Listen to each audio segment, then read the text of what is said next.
வாக்குண்டாம் நல்ல மனமுண்டாம்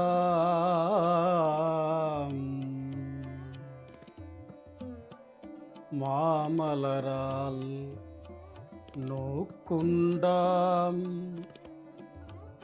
மேனினுடங்காது பூக்கொண்டு துப்பார் திருமேனியும் தப்பாமல் சார்வார் தமக்கு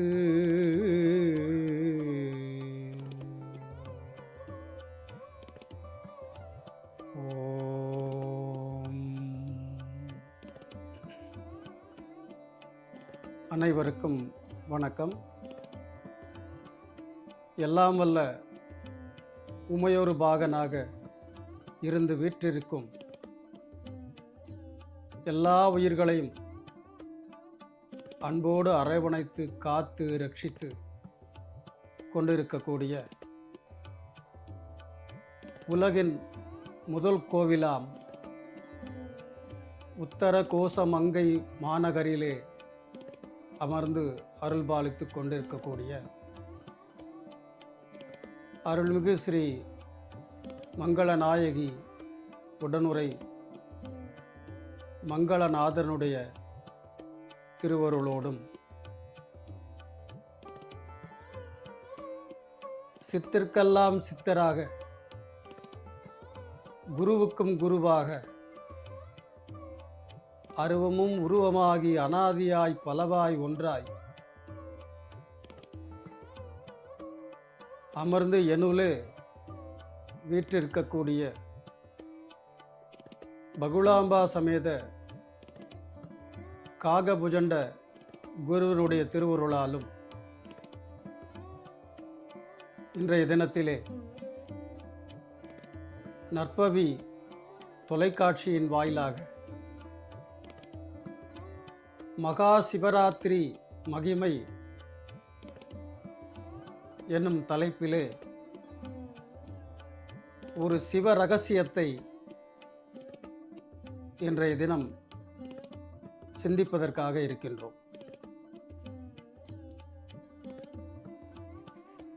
உலகில் இருக்கக்கூடிய அனைத்து விதமான பக்தர்களுக்கும் மக்களுக்கும் ஜீவராசிகளுக்கும் வாழ்நாள் கலையாக எல்லா விதமான இன்னல்களையும் போக்கி அருளக்கூடிய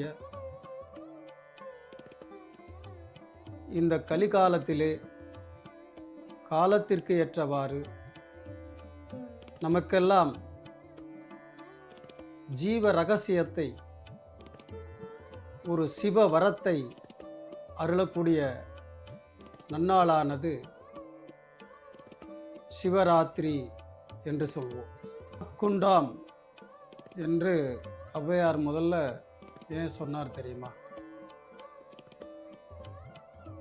எல்லாரும் பேசுகிறோம், எல்லாருக்கும் சொல் வன்மை இருக்கும், எல்லாருக்கும் வாக்கு வன்மை இருக்கும். அந்த வாக்கு வன்மையும் அந்த திறனும் எப்படி ஏற்படுறது? இறைவனை புகழ்வதால், இறைவனை பற்றி பேசுவதனால நமக்கெல்லாம் அந்த வாக்கு வன்மையானது ஏற்படுகிறது. அப்படி ஒரு புகழை நாம் பேச வேண்டும் என்றால்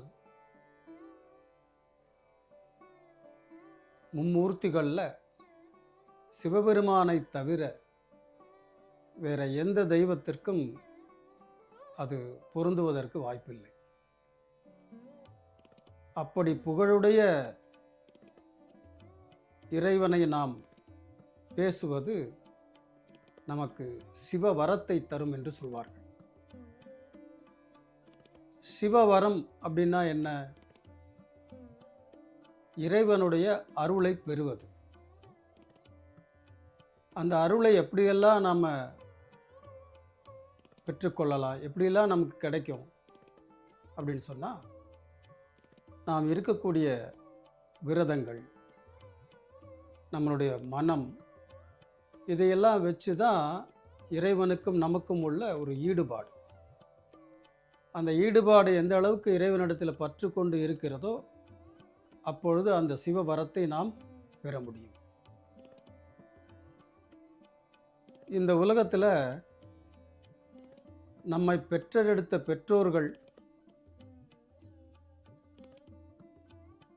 அவர்களும் நமது உள் மனதும் தான் சிவவரத்தை பெற்றுத்தரக்கூடிய ஒரு நல்ல ஒரு வழியாக இருக்கும். நமக்கு உலகம் என்னது? நம்முடைய அம்மையப்பர் தான் உலகம். நம்முடைய உள் மனசு என்ன சொல்கிறது?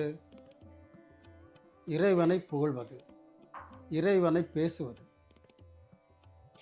அது மட்டும்தான் நமக்கு இந்த சிவவரத்தை தரக்கூடிய ஒரு வழிகாட்டுதலாக அமையும். எப்படி சிவசக்தியை அம்மையப்பரை விநாயகர் சுற்றி வந்து அந்த மாம்பழத்தை பெற்றுக்கொண்டாரோ அது மாதிரி அதை உணர்த்துவது தான் இந்த சிவ வழிபாடு என்று சொல்வது. அப்படி ஒரு ஞானத்தை தரக்கூடியவர் தான் சிவபெருமான். அடிமுடி காணா அண்ணலாகிய அந்த சிவபெருமானுடைய மகிமையை பேசக்கூடிய ஒரு நன்னாள் தான் சிவராத்திரி அப்படின்னு சொல்கிறது. அந்த சிவராத்திரி நாட்களில் நிறைய புராணங்கள்லாம் இருக்குது, நிறைய கால நிர்ணயங்கள்லாம் இருக்குது. இந்த சிவராத்திரி என்னைக்கு வரும், அந்த சிவராத்திரியினுடைய புகழ் என்ன, இது நாமெல்லாம் இருக்கக்கூடிய ஒரு விரத வழிபாடா, அப்படி அந்த விரத வழிபாட்டில் நாமெல்லாம் இருந்தோம்னா எப்படி சிவனுடைய அருளை பெறுவது, எந்த ஒரு மனிதனுக்கு திக்கில்லாமல் திசையில் தெரியாமல் வாழ்ந்து கொண்டு இருக்கின்றானோ அந்த மனிதனுக்கெல்லாம் ஒரு வழியை தரக்கூடிய ஒரு நல்ல நாள் அப்படின்னு சொன்னால் சிவராத்திரி அப்படின்னு சொல்கிறது. அப்பேற்பட்ட இந்த சிவராத்திரி அப்படின்னு சொல்லக்கூடிய நன்னாளை பற்றி தான் நாம் இன்று சிந்திக்க இருக்கிறோம். சிவராத்திரி என்பது ஒரு வெறும் கண் விழிக்கக்கூடிய ஒரு நல்ல நாள் கிடையாது. கண் முழித்து சிவனை வழிபட்டால் மட்டும் அது சிவராத்திரின்னு சொல்ல முடியாது. நாம் ஒரு நாள் பூரா கண் முழிச்சு இருந்து நம்ம சிவன் கோவிலில் போய் சுவாமி தரிசனம் பண்ணால் கூட அது ஒரு நல்ல ஒரு வழிபாடாக அமையறதுக்கு வாய்ப்பில்லை. ஏன் அப்படின்னு சொன்னால் இந்த சிவராத்திரி வழிபாடு அப்படிங்கிறது ஒவ்வொரு மனிதனுக்கும் அந்த சிவபெருமானுக்கும் நடக்கக்கூடிய ஒரு உரையாடல் தான். உரையாடல் அப்படின்னு சொன்னால் இறைவனும் நாமளும் பேசிக்கொள்வது. அந்த பேசிக்கொள்ளக்கூடிய ஒரு உரையாடல் நடக்கக்கூடிய ஒரு நல்ல நாள் அப்படின்னு சொன்னால் இந்த சிவராத்திரி என்று கூறுவார்கள். இறைவனும் நாமளும் நெருங்கிய உறவு கொள்ளக்கூடிய ஒரு நல்ல நாள். அந்த மாதிரி ஒரு நல்ல நாளை பற்றி நாம் சிந்திக்க இருக்கிறோம். அது மட்டுமல்லாது சிவ சிவ என்கிலர் தீவினையாளர் அப்படின்னு ஒரு வாக்கியம் சொல்லுவாங்க. அப்படி சொல்லும் பொழுது சிவசிவான்னு சொன்னால் மட்டுமே போகிறோம், நமக்கு எந்த விதமான ஒரு பாவங்களும் வந்து சேராது அப்படின்னு சொல்லுவாங்க. அது மாதிரி நமசிவாய அப்படின்னு சொல்லுவோம். 5 எழுத்து மந்திரம் அந்த நமசிவாய என்கிற எழுத்தானது. பஞ்சபூதத்திற்கும் இந்த நமசிவாயங்கிற எழுத்துக்கும் ஒரு தொடர்பு உண்டு.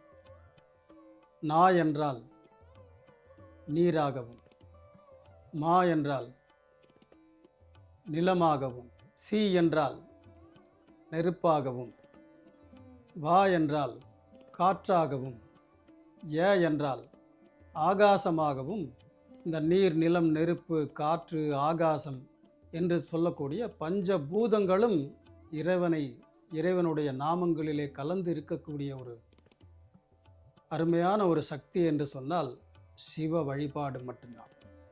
அந்த சிவசக்தி சுரூபமாக இருக்கக்கூடியவர் மட்டும்தான் இந்த பஞ்ச பூதங்களையும் கட்டி ஆளக்கூடிய நாயகனாக திகழ்கிறார். அந்த மாதிரி இந்த சிவராத்திரி நன்னாள்களில் இந்த சிவபுராணம், நமசிவாய அப்படிங்கிற மந்திரத்தை ஓதிக்கொண்டிருப்பது, இதெல்லாம் சிவபெருமான் வந்து நம்மக்கிட்ட வந்து நேரடியாக ஒரு தொடர்பு கொண்டு நம்மளை ஆட்கொள்ளக்கூடிய ஒரு நல்ல நாளாக இந்த சிவ வழிபாடானது, சிவராத்திரி வழிபாடானது நமக்கெல்லாம் அமையக்கூடிய ஒரு நன்னாளாக திகழ்கிறது. இந்த சிவராத்திரி 12 மாதங்களில் மாதம் வரும். எப்பெல்லாம் இந்த சிவராத்திரி வர்றது? அதை மாத சிவராத்திரி என்று சொல்வார்கள்.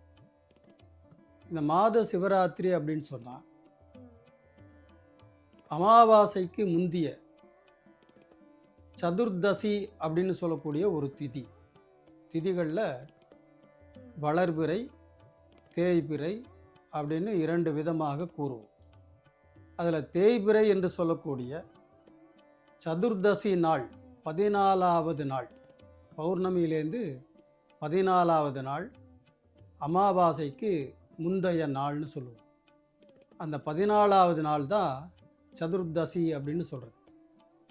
இந்த சதுர்தசி நாள் வரும்பொழுது மாத சிவராத்திரி அப்படின்னு சொல்லி அன்றைய தினத்தில் வழிபட்டு கொண்டு வருவோம். அந்த மாதிரி வழிபட்டு கொண்டு வரக்கூடிய ஒரு காலத்தில்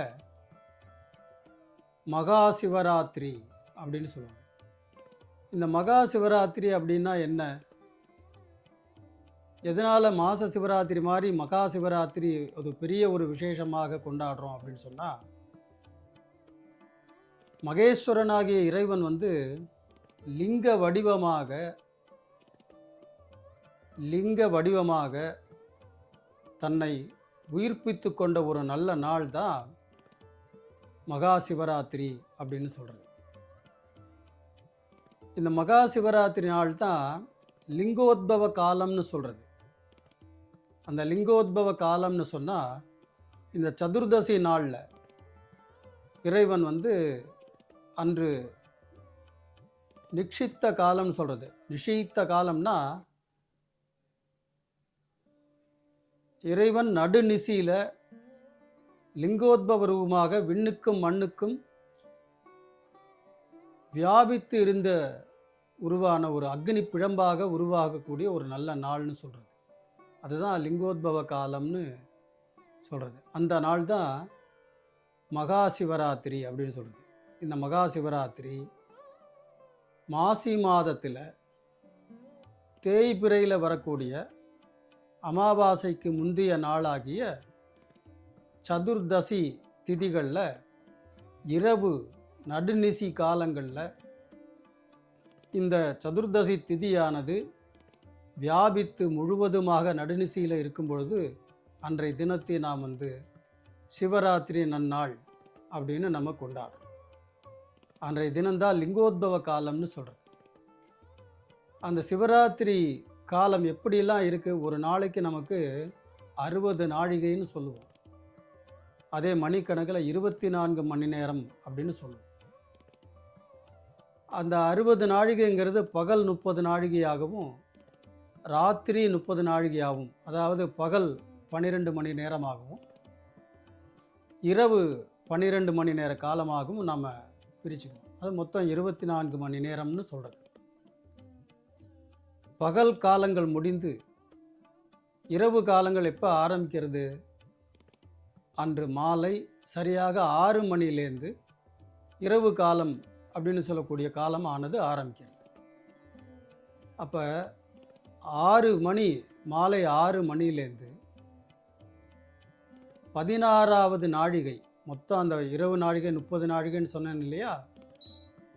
அந்த 30 நாழிகையில் 16வது நாழிகையில் இறைவனாகப்பட்டவர் அக்னி பிழம்பாக ஒரு ஜோதி ஸ்வரூபமாக விண்ணுக்கும் மண்ணுக்கும் லிங்க உருவமாக அவர் என்ன செய்கிறார்னா உருவெடுக்கிறார். அப்படி லிங்கோத்பவ காலமாக வரக்கூடிய காலங்களில் நிறைய காரியங்கள் நடந்திருக்கு.